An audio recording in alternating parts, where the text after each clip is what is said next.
सुखपाल सिंह खैरा ने की प्रेस वार्ता। खालसा एड यूनाइटेड सिख हर तरह की त्रासदी में मदद करते हैं। एनआरआई को इस वजह से वापस भेजा जा रहा है क्योंकि यह किसानी संघर्ष को सपोर्ट करते हैं। साथ ही इंटरनेशनल कम्युनिटी पर प्रेशर बनाते हैं कि भारत सरकार गलत कर रही है। इन एनआरआई को एंटी इंडियन बताया जा रहा है। बॉर्डर पार से पंजाब में हथियार आ रहे हैं। यह सिर्फ एक प्रोपेगेंडा है। इसकी इन्वेस्टिगेशन होनी चाहिए। जो ड्रोन पंजाब पुलिस ने पकड़े उनकी सार्वजनिक तौर डेमोस्ट्रेशन होनी चाहिए। दोस्तों ਤੁਹਾਡਾ ਸਾਰਿਆਂ ਦਾ ਅੱਜ ਸਵਾਗਤ ਹੈ। ਅੱਜ ਮੈਂ ਦੋ ਅਹਿਮ ਇਸ਼ੂਜ਼ ਦੇ ਤੁਹਾਡੇ ਨਾਲ ਗੱਲ ਕਰਨਾ ਚਾਹੁੰਦਾ ਹਾਂ। ਸਭ ਤੋਂ ਪਹਿਲਾਂ ਜੋ ਪਿਛਲੇ ਦਿਨਾਂ ਵਿੱਚ ਦੋ ਪ੍ਰੋਮੀਨੈਂਟ ਐਨਆਰਆਈਜ਼ ਦਰਸ਼ਨ ਸਿੰਘ ਢਾਲੀਵਾਲ ਜਿਨ੍ਹਾਂ ਨੂੰ ਆਪਾਂ ਦਰਸ਼ਨ ਸਿੰਘ ਰਖੜਾ ਵੀ ਕਹਿੰਦੇ ਆ ਅਤੇ ਇੱਕ ਅਮਰੀਕ ਸਿੰਘ ਸਪੇਨ, ਇਹਨਾਂ ਨੂੰ ਦਿੱਲੀ ਦੇ 에ਅਰਪੋਰਟ ਤੋਂ ਰਿਪੋਰਟ ਕਰ ਦਿੱਤਾ ਗਿਆ। ਕੋਈ ਫੋਰਨਰਸ ਆਰਡਰ ਦਾ ਸੈਕਸ਼ਨ 6 1948 ਦਾ ਇੱਕ ਪੁਰਾਣੇ ਆਬਸਲੀਟ ਐਕਟ ਦਾ ਹਵਾਲਾ ਦੇ ਕੇ ਸਿਰਫ ਇਸ ਦੋ ਲਾਈਨਾਂ ਲਿਖ ਕੇ ਉਹਨਾਂ ਨੂੰ ਉੱਥੋਂ ਡਿਪੋਰਟ ਕਰ ਦਿੱਤਾ ਗਿਆ। ਕੋਈ ਵੈਲਿਡ ਰੀਜ਼ਨ, ਕੋਈ ਕਾਰਨ ਕਿ ਤੁਹਾਨੂੰ ਅਸੀਂ ਦੇਸ਼ 'ਚੋਂ ਕਿਉਂ ਕੱਢ ਰਹੇ ਹਾਂ, ਵਾਪਸ ਕਿਉਂ ਭੇਜ ਰਹੇ ਹਾਂ, ਕੋਈ ਉਹਨਾਂ ਨੂੰ ਕਾਰਨ ਨਹੀਂ ਦੱਸਿਆ ਗਿਆ। ਕੋਈ ਉਹਨਾਂ ਨੂੰ ਡਾਕੂਮੈਂਟ ਨਹੀਂ ਦਿੱਤਾ ਗਿਆ। ਕੋਈ ਉਹਨਾਂ ਨੂੰ ਨੋਟਿਸ ਨਹੀਂ ਦਿੱਤਾ ਗਿਆ। ਐਡੀ ਵੱਡੀ ਇੱਕ ਤਾਨਾਸ਼ਾਹ ਇਹ ਕਾਰਵਾਈ ਆ ਜਿਹਦੇ ਨਾਲ ਕਿ ਸਾਰੀ ਦੁਨੀਆ ਦੇ ਵਿੱਚ ਬੈਠੇ ਐਨਆਰਆਈਜ਼ ਤੇ ਇੱਕ ਦਹਿਸ਼ਤ ਦਾ ਮਾਹੌਲ ਪੈਦਾ ਕੀਤਾ ਬੀਜੇਪੀ ਦੀ ਸਰਕਾਰ ਨੇ। ਔਰ ਅਗਰ ਆਪਾਂ ਇਹਨਾਂ ਦੋਨਾਂ ਵਿਅਕਤੀਆਂ ਦੀ ਗੱਲ ਕਰੀਏ, ਹਾਲਾਂਕਿ ਸਾਨੂੰ ਇਹ ਜਾਣਕਾਰੀ ਆ ਕਿ 12 ਵਿਅਕਤੀਆਂ ਦੇ ਹੋਰ ਵੀਜ਼ਾਸ ਕੈਂਸਲ ਕੀਤੇ ਗਏ ਨੇ ਤੇ ਇੱਕ ਲੰਬੀ ਲਿਸਟ ਹੋਰ ਤਿਆਰ ਕੀਤੀ ਜਾ ਰਹੀ ਜਿਹੜੀ ਕਿਸੇ ਵੇਲੇ ਬਲੈਕ ਲਿਸਟ ਹੋਇਆ ਕਰਦੀ ਸੀਗੀ।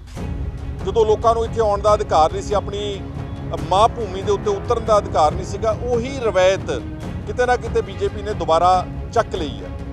ਇਹ ਜਿਹੜੇ ਦੋ ਵਿਅਕਤੀ ਨੇ, ਦਰਸ਼ਨ ਸਿੰਘ ਰਖੜਾ ਦਾ ਪਿਛੋਕੜ ਲਗਭਗ ਸਾਰੀ ਦੁਨੀਆ ਜਾਣਦੀ ਹੈ। ਉਹਨਾਂ ਦੇ ਜਿਹੜੇ ਬ੍ਰਦਰ ਸੀਗੇ, ਉਹਨਾਂ ਦੇ ਭਰਾ ਇੱਥੇ ਪੰਜਾਬ ਸਰਕਾਰ ਵਿੱਚ ਮਿਨਿਸਟਰ ਰਹੇ ਨੇ। ਕਾਫੀ ਪ੍ਰੋਮੀਨੈਂਟ ਫੈਮਿਲੀ ਆ ਪੰਜਾਬ ਦੀ।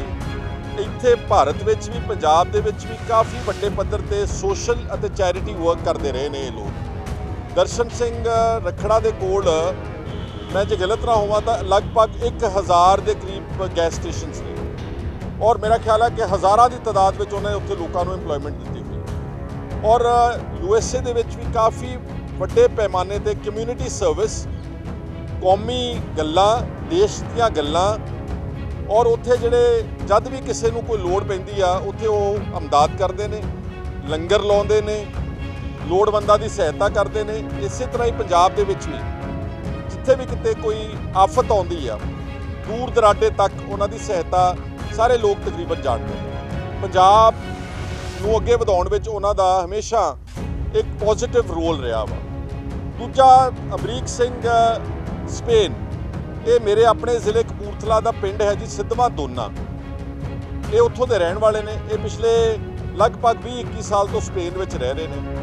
ਪਿੰਡੋਂ ਜਿਹੜੀ ਜਾਣਕਾਰੀ ਮੈਨੂੰ ਪ੍ਰਾਪਤ ਹੋਈ ਆ ਕਿ ਇਹ ਬਹੁਤ ਅੱਛਾ ਤੇ ਨੇਕ ਵਿਅਕਤੀ ਹੈ, ਜਿਹੜਾ ਕਿ ਸਪੇਨ ਵਿੱਚ ਵੀ ਉੱਥੇ ਜਿਹੜੇ ਸ਼ਰਨਾਰਥੀ ਜਾਂਦੇ ਨੇ, ਕੋਈ ਨੌਜਵਾਨ ਚਲੇ ਗਏ ਜਿਨ੍ਹਾਂ ਨੂੰ ਕੋਈ ਉਹਨਾਂ ਦੀ ਬਾਹ ਨਹੀਂ ਫੜਦਾ, ਤੇ ਅਮਰੀਕ ਸਿੰਘ ਉੱਥੇ ਸਪੇਨ ਵਿੱਚ ਉਹਨਾਂ ਨੂੰ ਸ਼ਰਨ ਦਿੰਦਾ ਵਾ।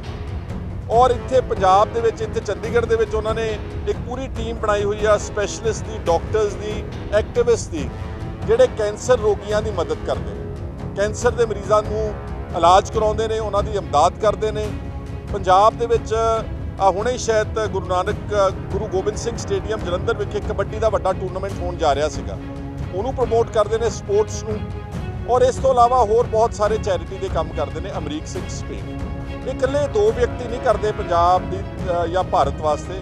ਜੇ ਤੁਸੀਂ ਗੌਰ ਕਰੋਗੇ, ਸ਼ਾਇਦ ਸੈਂਕੜੇ ਹਜ਼ਾਰਾਂ ਅਨਨੋਨ ਐਨਆਰਆਈਜ਼ ਆਪਣੇ ਆਪਣੇ ਪਿੰਡ 'ਚ, ਆਪਣੇ ਆਪਣੇ ਸ਼ਹਿਰ ਕਸਬੇ ਵਿੱਚ ਬਹੁਤ ਮਦਦ ਕਰਦੇ ਨੇ। ਮੈਂ ਗਵਾਹ ਹਾਂ, ਮੇਰੇ ਹਲਕੇ ਦੇ ਵਿੱਚ ਬਹੁਤ ਪਿੰਡ ਨੇ ਜਿਹਦੇ ਵਿੱਚ ਮਿਸਾਲ ਦੇ ਤੌਰ ਤੇ ਢਾਲੀਵਾਲ ਬੇਟ, ਮਿਸਾਲ ਦੇ ਤੌਰ ਤੇ ਨੂਰਪੁਰ ਲੁਬਾਣਾ, ਮਿਸਾਲ ਦੇ ਤੌਰ ਤੇ ਪਦਾਸ ਪਿੰਡ, ਮਨਸੂਰਵਾਲ ਬੇਟ, ਬਹੁਤ ਸਾਰੇ ਪਿੰਡ, ਲਖਣ ਕੇ ਪੱਡੇ।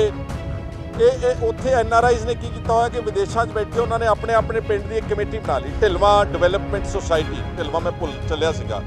ਇਹ ਜਿਹੜੇ ਆਪਣੀ ਇੱਕ ਉੱਥੇ ਕਮੇਟੀ ਬਣਾਉਂਦੇ ਨੇ, ਇਹ ਸਾਰੇ ਇਕੱਠੇ ਹੋ ਕੇ ਕੰਟਰੀਬਿਊਟ ਕਰਦੇ ਨੇ ਆਪਣੇ ਪਿੰਡਾਂ ਦੇ ਵਿੱਚ ਡਿਵੈਲਪਮੈਂਟ ਦੇ ਕੰਮ ਵਾਸਤੇ। ਪੰਚਾਇਤਾਂ ਦੇ ਨਾਲ ਰਾਹੀਂ ਵੱਡੇ ਪੈਮਾਨੇ ਤੇ ਡਿਵੈਲਪਮੈਂਟ ਕਰਾਉਂਦੇ ਨੇ। ਆ ਜਿਹੜੇ ਪਿੰਡਾਂ ਦਾ ਮੈਂ ਜ਼ਿਕਰ ਕੀਤਾ, ਇਹਨਾਂ ਨੇ ਸਾਰਿਆਂ ਪਿੰਡਾਂ 'ਚ ਸੀਵਰੇਜ ਪਾਤਾ। ਜਿਹੜਾ ਢਿਲਵਾਂ ਵਾ, ਇਹ 5 5,500 ਵੋਟ ਦਾ ਕਸਬਾ ਵਾ। ਢਿਲਵਾਂ ਡਿਵੈਲਪਮੈਂਟ ਸੁਸਾਇਟੀ ਨੇ ਅੱਜ ਤੋਂ 10 ਸਾਲ ਪਹਿਲਾਂ ਸਾਰੇ ਪਿੰਡ ਦਾ ਸੀਵਰੇਜ ਦਾ ਕੰਮ, ਸਾਰੇ ਗਲੀਆਂ ਨਾਲੀਆਂ ਦਾ ਕੰਮ, ਇੱਕ ਲੜਕੀਆਂ ਦਾ ਗਰਲਸ ਸਕੂਲ ਸਪੈਸ਼ਲੀ, ਔਰ ਇਸੇ ਤਰ੍ਹਾਂ ਹੀ ਬਾਕੀ ਪਿੰਡਾਂ ਦਾ ਨਾਮ ਲਿੱਤਾ ਵਾ। ਸਾਰੇ ਪਿੰਡਾਂ ਦੇ ਵਿੱਚ ਬਹੁਤ ਅੱਛੇ ਡਿਵੈਲਪਮੈਂਟ ਦੇ ਕਾਰਜ ਜਿਹੜੇ ਸਰਕਾਰ ਕਦੇ ਵੀ ਨਹੀਂ ਕਰਾ ਸਕਦੀ ਸੀ। ਸ਼ਾਇਦ ਇੱਕ 2-2.5 ਹਜ਼ਾਰ ਵੋਟ ਦੇ ਪਿੰਡ ਵਿੱਚ ਜੇ 2-2.5 ਕਰੋੜ ਰੁਪਈਆ 3 ਕਰੋੜ ਰੁਪਈਆ ਲਾਉਂਦੇ ਨੇ ਤੇ ਸਰਕਾਰ ਦਾ ਉੱਤੇ ਬਹੁਤ ਜ਼ੋਰ ਲਾ ਕੇ 25-50 ਲੱਖ ਰੁਪਏ ਦੇ ਸਕਦੀ ਹੈ। ਇਹ ਯੋਗਦਾਨ NRIs ਦਾ ਸਟੇਟ ਵਾਈਡ, ਜੇ ਮੈਂ ਕਹਿ ਦਿਆਂ ਕਿ 13,000 ਪਿੰਡਾਂ ਤੇ ਸ਼ਹਿਰਾਂ ਕਸਬਿਆਂ ਵਿੱਚ ਲਗਾਤਾਰ ਨਿਰੰਤਰ। ਇਸ ਤੋਂ ਇਲਾਵਾ ਤੁਸੀਂ ਖਾਲਸਾ ਏਡ ਵਰਗੀਆਂ ਜਥੇਬੰਦੀਆਂ ਦੇਖੀਆਂ ਨੇ, ਯੂਨਾਈਟਿਡ ਸਿੱਖਸ ਦੇਖਿਆ ਵਾ, ਕਿੱਥੇ ਸਾਡਾ ਕੋਈ ਸਰੋਕਾਰ ਨਹੀਂਗਾ। ਜਿਹੜੇ ਲੋਕ ਇੰਟਰਨੈਸ਼ਨਲ ਬਾਰਡਰਸ ਤੇ ਰਿਫਿਊਜੀ ਹੁੰਦੇ ਨੇ ਇਹ ਉੱਥੇ ਪਹੁੰਚਦੇ ਨੇ। ਸੁਨਾਮੀ ਆਈ ਤੇ ਇਹ ਸੁਨਾਮੀ ਇਫੈਕਟਡ ਪੀੜਤਾਂ ਤੱਕ ਗਏ। ਉੱਤਰਾਖੰਡ ਵਿੱਚ ਬਾੜ ਆਈ, ਇਹ ਉੱਤਰਾਖੰਡ ਪਹੁੰਚ ਗਏ। ਹਰ ਥਾਂ ਤੇ ਲੰਗਰ ਲਾਉਂਦੇ ਨੇ, ਗਰੀਬਾਂ ਨੂੰ ਘਰ ਬਣਾ ਕੇ ਦਿੰਦੇ ਨੇ, ਸਸਟੇਨ ਕਰਦੇ ਨੇ। ਤੇ NRIs ਨੂੰ ਇਸ ਕਰਕੇ ਮੋੜ ਦੇਣਾ ਜਾਂ ਉਹਨਾਂ ਨਾਲ ਬਦਲਾਖੋਰੀ ਕਰਨੀ ਕਿ ਤੁਸੀਂ ਕਿਸਾਨਾਂ ਦੇ ਅੰਦੋਲਨ ਵਿੱਚ ਮਦਦ ਕਰ ਰਹੇ ਹੋ, ਕੀ ਇਹ ਐਂਟੀ ਇੰਡੀਆ ਐਕਟੀਵਿਟੀ ਹੈ ਜੀ? ਕਿਸਾਨ ਇੱਕ ਜਾਇਜ਼ ਮੰਗ ਨੂੰ ਲੈ ਕੇ ਪਿਛਲੇ ਕਾਫੀ ਅਰਸੇ ਤੋਂ ਬੈਠੇ ਨੇ। 600-700 ਬੰਦਾ ਮਰ ਗਿਆ ਵਾ, ਔਰ ਉਹਨਾਂ ਕਿਸਾਨਾਂ ਦੀ ਮਦਦ ਕਰਨ ਵਾਸਤੇ ਦੁਨੀਆ ਭਰ ਚੋਂ NRIs ਨੇ 2 ਕੰਮ ਕੀਤੇ। ਇੱਕ ਤਾਂ ਇਹਨਾਂ ਨੂੰ ਮਦਦ ਕੀਤੀ, ਇੱਥੇ ਲੰਗਰ ਭੇਜਿਆ, ਜ਼ਰੂਰੀ ਵਸਤੂਆਂ ਭੇਜੀਆਂ, ਕੱਪੜੇ ਭੇਜੇ, ਕੰਬਲ ਭੇਜੇ। ਦੂਸਰਾ ਕੰਮ ਇਹ ਕਰਦੇ ਨੇ ਕਿ ਇਹ ਆਪਣਾ ਪ੍ਰੈਸ਼ਰ ਬਿਲਡ ਕਰਦੇ ਨੇ ਇੰਟਰਨੈਸ਼ਨਲ ਕਮਿਊਨਿਟੀ ਵਿੱਚ, ਸਾਰੀ ਦੁਨੀਆ ਦੇ ਵਿੱਚ ਜਿੱਥੇ ਵੀ ਕਿਤੇ ਪੀਸਫੁਲ ਤਰੀਕੇ ਨਾਲ ਇਹਨਾਂ ਨੇ ਡੈਮੋਨਸਟ੍ਰੇਟ ਕੀਤਾ, ਮੈਸੇਜ ਦੇਣ ਵਾਸਤੇ ਭਾਰਤ ਦੀ ਸਰਕਾਰ ਨੂੰ ਕਿ ਤੁਸੀਂ ਜਿਹੜਾ ਕੰਮ ਗਲਤ ਕਰਦੇ ਹੋ, ਕਿਸਾਨਾਂ ਦੇ 3 ਕਾਲੇ ਕਾਨੂੰਨ ਰੱਦ ਕੀਤੇ ਜਾਣੇ ਚਾਹੀਦੇ ਨੇ। ਸਾਰੀ ਦੁਨੀਆ ਵਿੱਚ ਪ੍ਰੋਟੈਸਟ ਹੋਏ। ਕਿਸੇ ਪ੍ਰੋਟੈਸਟ ਵਿੱਚ ਵੀ ਇੱਕ ਨਵੇਂ ਪੈਸੇ ਦਾ ਵਾਇਲੈਂਸ ਨਹੀਂ ਹੋਇਆ, ਇੱਕ ਨਵੇਂ ਪੈਸੇ ਦਾ ਕਿਸੇ ਦੀ ਚੀਚੀ ਨੂੰ ਵੀ ਝਰੀਟ ਨਹੀਂ ਆਈ। ਯਾਨੀ ਕਿ ਸ਼ਾਂਤਮਈ ਢੰਗ ਦੇ ਨਾਲ ਆਪਣਾ ਪ੍ਰੈਸ਼ਰ ਬਿਲਡ ਕਰਦੇ ਨੇ। ਜਦ ਕਿ BJP ਦੀ ਸਰਕਾਰ ਆਪਣੇ ਹੀ ਦੇਸ਼ ਵਿੱਚ ਇਸ ਕਿਸਾਨ ਅੰਦੋਲਨ ਨੂੰ ਟੋਰਪੀਡੋ ਕਰਨ ਕਰਕੇ ਹਰ ਹੱਥਕੰਡਾ ਖੇਡਿਆ ਇਹਨਾਂ।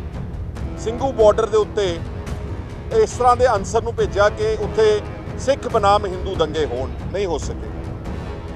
ਲਖੀਮਪੁਰ ਖੇੜੀ ਵਿੱਚ 4 ਬੇਗੁਨਾਹ ਕਿਸਾਨਾਂ ਦੇ ਉੱਤੇ ਜੀਪ ਚੜਾ ਕੇ ਮਿਨਿਸਟਰ ਦੇ ਮੁੰਡੇ ਨੇ ਰੌਂਦ ਦਿੱਤੇ, ਕੁਚਲ ਦਿੱਤੇ, ਕਤਲ ਕਰ ਦਿੱਤੇ। ਉਹ ਵਾਇਲੈਂਸ ਆ, ਉਹ ਪੀਸਫੁਲ ਪ੍ਰੋਟੈਸਟ ਨਹੀਂਗਾ। ਔਰ ਦੂਸਰੀ ਗੱਲ ਮੈਂ ਕਹਿਣਾ ਚਾਹੁੰਦਾ ਕਿ ਜਿਹੜਾ ਕਹਿ ਰਹੇ ਨੇ ਕਿ ਐਂਟੀ ਇੰਡੀਆ ਇਹ ਲੋਕ ਨੇ, ਤੇ ਜਦੋਂ BJP ਦੀ ਆਪੋਜੀਸ਼ਨ ਵਿੱਚ ਸੀ, ਤੁਸੀਂ ਸਾਰੇ ਆਪਣਾ ਰਿਕਾਰਡ ਕਢਾ ਕੇ ਦੇਖ ਲਓ। ਡਾਕਟਰ ਮਨਮੋਹਨ ਸਿੰਘ ਦੀ ਸਰਕਾਰ ਤਾਜ਼ੀ ਗੱਲ ਹੀ ਕਰ ਰਿਹਾ, 10 ਸਾਲ ਚੱਲੀ ਹੈ ਇੱਥੇ। BJP ਦੇ ਓਵਰਸੀਜ਼ ਯੂਨਿਟਸ ਨੇ ਕਈ ਵਾਰ ਉੱਥੇ ਇੰਡੀਅਨ ਐम्बेसीज काउंसलेट से बाहर बड़े ਵੱਡੇ पद्धर के उत्ते प्रदर्शन किए। PTN न्यूज के लिए चंडीगढ़ से सोनू झांसला की रिपोर्ट।